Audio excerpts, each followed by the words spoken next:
മക്കൾസ് welcome back to Xylem learning. It's me just kidding. എന്റെ പൊന്നു മക്കൾസ്, നമുക്ക് ഈ വരാനിരിക്കുന്ന പരീക്ഷയിൽ ഏറ്റവും കൂടുതൽ ചോദ്യങ്ങൾ വരുന്ന ഒരു ചാപ്റ്റർ ആണ് reflection of light in spherical mirror, പ്രകാശ പ്രതിപതനം ഗോളീയ ദർപ്പണങ്ങൾ.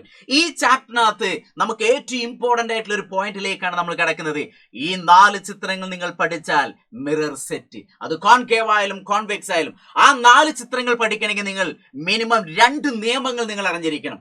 ആ 2 നിയമങ്ങൾ നിങ്ങൾ പഠിച്ചു കഴിഞ്ഞാൽ ആ 4 ചിത്രമല്ല, ടോട്ടൽ 7 ചിത്രങ്ങൾ വരുന്നുണ്ട്. ആ 7 ചിത്രങ്ങൾ നിങ്ങൾക്ക് പുഷ്പം പോലെ പഠിക്കാൻ പറ്റും. അതിലെ ഏറ്റവും ഇമ്പോർട്ടന്റ് ആയിട്ടുള്ള പരീക്ഷയ്ക്ക് വരുന്ന 4 ചിത്രങ്ങളാണ് നമ്മൾ ഇന്ന് പഠിക്കാൻ പോകുന്നത്.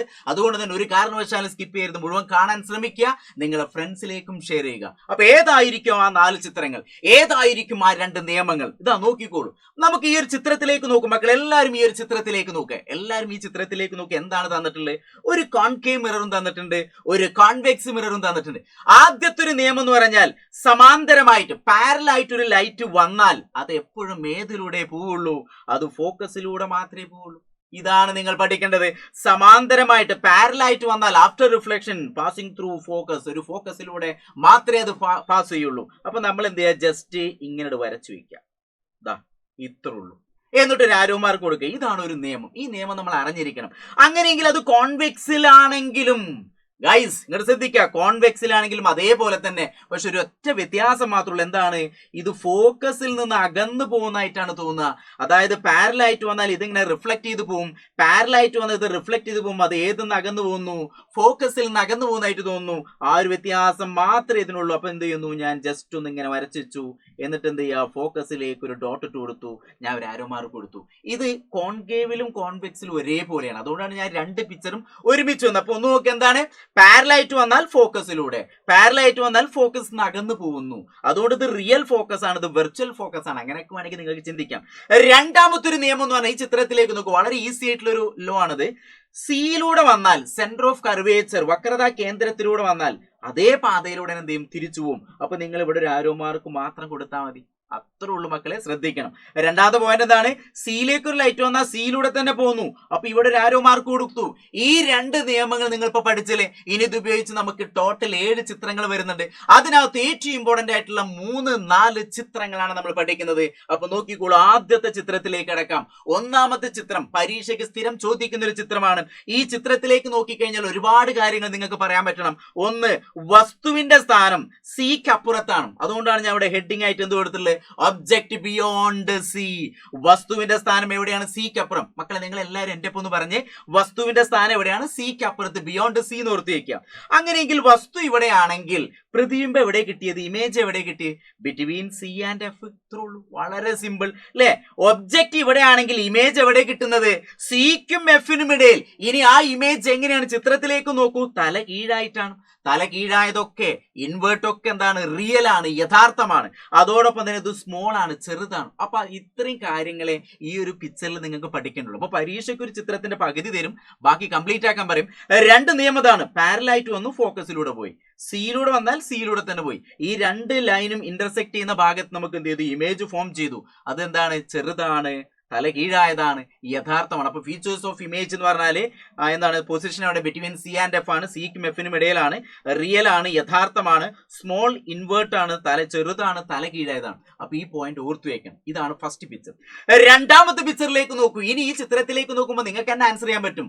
വസ്തുവിന്റെ സ്ഥാനം, പൊസിഷൻ ഓഫ് ഒബ്ജക്ട് എന്ന് പറഞ്ഞാൽ എവിടെയാണ്? അറ്റ് സി ആണ്. വസ്തു സിയിലാണ്. അങ്ങനെയെങ്കിൽ വസ്തു സിയിലാണെങ്കിൽ ഇമേജും സിയിൽ തന്നെയാണ്. അപ്പൊ എന്താണ് പ്രത്യേകത? സെയിം സൈസ് ആണ്, ഒരേ വലുപ്പം തന്നെയാണ്.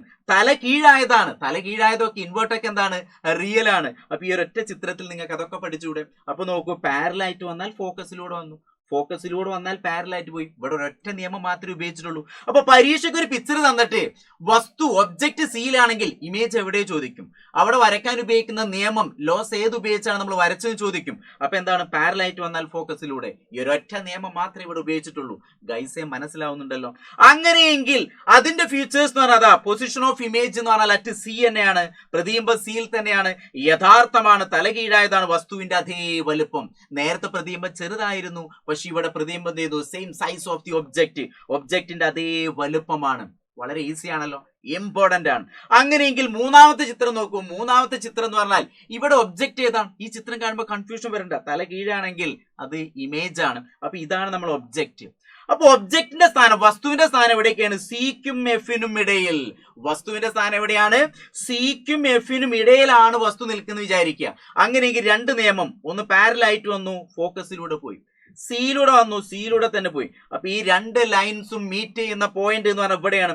അതുകൊണ്ട് വലിയൊരു ഇമേജ്, തല കീഴായിട്ടുള്ള വലിയൊരു ഇമേജ് ആണ് നമുക്ക് കിട്ടിയത്. അപ്പൊ ആദ്യം വരച്ച ചിത്രത്തിൽ ഇമേജ് ചെറുതായിരുന്നു, പിന്നെ സെയിം സൈസായി ഒരേ വലുപ്പമായി. മൂന്നാമത്തെ പിക്ചർ എന്താണ്? വലിയ ഇമേജ് കിട്ടുന്നു. അപ്പൊ ഈ മൂന്ന് ചിത്രം വളരെ ഇമ്പോർട്ടന്റ് ആണ്. അപ്പൊ കോൺകേവ് മിററിനകത്ത്, കോൺകേവ് ദർപ്പണത്തിനകത്ത് ഈ മൂന്ന് ചിത്രം മക്കളെ നിർബന്ധമായിട്ട് നിങ്ങൾ പഠിക്കണം. അപ്പൊ ഇതിന്റെ പ്രത്യേകത എന്ന് പറഞ്ഞാൽ എന്തൊക്കെയാണ് തന്നിട്ടുള്ള പ്രത്യേകത അല്ലെ? ഇതിന്റെ പ്രത്യേകത എന്ന് പറഞ്ഞാല് നമുക്ക് തന്നിട്ടുള്ള features of image, image formed beyond C അല്ലെ? സിക്ക് അപ്പുറത്താണ് ഇമേജ് ഫോം ചെയ്തത് അല്ലെ? സിക്ക് അപ്പുറത്താണ് ഇമേജ് ഫോം ചെയ്ത്, പ്രതിബിംബം സിക്ക് അപ്പുറത്താണ്. പിന്നെ എപ്പോഴും ഒരേ ഡയലോഗാണ്, എന്താണ്? യഥാർത്ഥം തല കീഴായത് അല്ലെ? റിയൽ ഇൻവേർട്ട്, അതോടൊപ്പം തന്നെ വലുതാണ്, സ്മോൾ അല്ലെങ്കിൽ bigger than object, larger than object, വസ്തുവിനേക്കാൾ വലുത്. അങ്ങനെയൊക്കെ നിങ്ങൾക്ക് എഴുതാം, അതൊക്കെ നിങ്ങളുടെ ഇഷ്ടമാണ്. അപ്പൊ കോൺകേവിനകത്ത് ഈ മൂന്ന് ചിത്രങ്ങളാണ് നിങ്ങൾ നിർബന്ധമായി പഠിക്കേണ്ടത്. പക്ഷേ കോൺവെക്സിൽ ഒരൊറ്റ ചിത്രം മാത്രമേ ഉള്ളൂ. അതുകൊണ്ട് അത് നിങ്ങൾ നിർബന്ധമായിട്ട് പഠിച്ചു വെക്കണം. അത് വന്നാൽ എപ്പോഴും ഈ ഒരു ചിത്രം മാത്രമേ നമുക്ക് വരുള്ളൂ. വസ്തു എന്ന് പറഞ്ഞാൽ എപ്പോഴും ആ ഒരു ദർപ്പണം കോൺവെക്സ് മിററിന്റെ ഫ്രണ്ടിലേ വെക്കാൻ പറ്റുള്ളൂ. പിന്നെ പിയും സിയും എഫ് ഒക്കെ ഈ ഭാഗത്താണ് വരുന്നത്. അതുകൊണ്ട് ഇവിടെ നമുക്ക് ഒബ്ജക്റ്റ് വെക്കാൻ പറ്റൂല. അപ്പൊ എപ്പോഴും പൊസിഷൻ ഓഫ് ഒബ്ജക്റ്റ് എന്ന് പറഞ്ഞാൽ in front of the mirror ആണ്. ആ മിററിന്റെ മുൻഭാഗത്താവും വരിക. അപ്പൊ ഇത് ഇവിടെ വെച്ചാലും ഇവിടെ വെച്ചാലും ഇമേജ് എപ്പോഴും കിട്ടുന്ന എവിടെയാണ്? ഈ ബിറ്റ്വീൻ പി ആൻഡ് എഫ്, പിക്കും എഫിനും ഇടയിലാണ് പ്രതിബിംബം ലഭിക്കുന്നത്.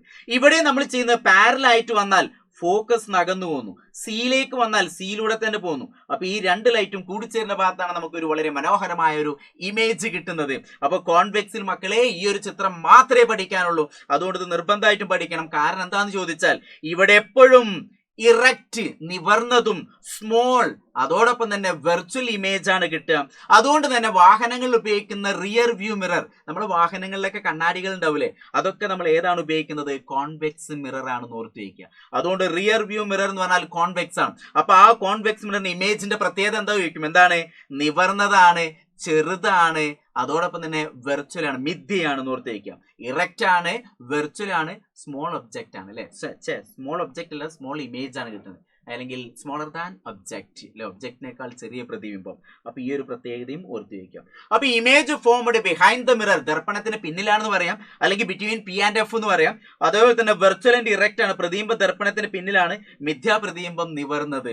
അപ്പൊ ഈ ഒരു 4 ചിത്രങ്ങൾ മക്കളെ വളരെ ഇമ്പോർട്ടന്റ് ആണ്. ഈ 4 ചിത്രങ്ങൾ മാത്രം പഠിച്ചാൽ മതി. ഈ ചാപ്റ്ററിനകത്ത് നമുക്ക് എന്ത് ചെയ്യും? മിറർ സെറ്റ് ആവും. അപ്പൊ കോൺകേവിന്റെ 3 ചിത്രവും കോൺവെക്സിന്റെ ഒരു ചിത്രം, ഈ 4 ചിത്രം നിങ്ങൾ നിർബന്ധമായിട്ട് പഠിക്കണം. വരാനിരിക്കുന്ന പരീക്ഷയിൽ ഈ ഒരു ചിത്രം അല്ലെങ്കിൽ ഈ ഒരു ചോദ്യത്തിന്റെ ബേസ് ചെയ്തിട്ട്, ഈ ഒരു ചിത്രത്തിന്റെ ബേസ് ചെയ്ത് ചോദ്യം വരുന്നുള്ളത് ഷുവർ ആണ്. അതുകൊണ്ട് ഈ 4 ചിത്രങ്ങൾ എന്ത് നിങ്ങൾ പഠിക്കണം. നിങ്ങൾ പഠിക്കുന്നതോടൊപ്പം നിങ്ങളുടെ ഫ്രണ്ട്സിലേക്കും ഷെയർ ചെയ്യുക. ഇനി അതോടൊപ്പം തന്നെ എന്ത് ഇതിനെ താഴെ നല്ല കമന്റുകൾ രേഖപ്പെടുത്തുക. നിങ്ങൾക്ക് ഈ ചാപ്റ്ററിൽ ഏതെങ്കിലും ബുദ്ധിമുട്ടുള്ള ഏരിയ ഉണ്ടെങ്കിൽ അതുകൂടി ഒന്ന് മെൻഷൻ ചെയ്യുക. ഞാൻ എന്ത് ചെയ്യും? അടുത്തൊരു വീഡിയോ ആയിട്ട്, ആ മെൻഷൻ ചെയ്ത വീഡിയോ ആയിട്ട്, നിങ്ങൾക്ക് ബുദ്ധിമുട്ടുള്ള വീഡിയോ ആയിട്ട് വീണ്ടും നമുക്ക് കണ്ടുമുട്ടാം. Okay, just kidding.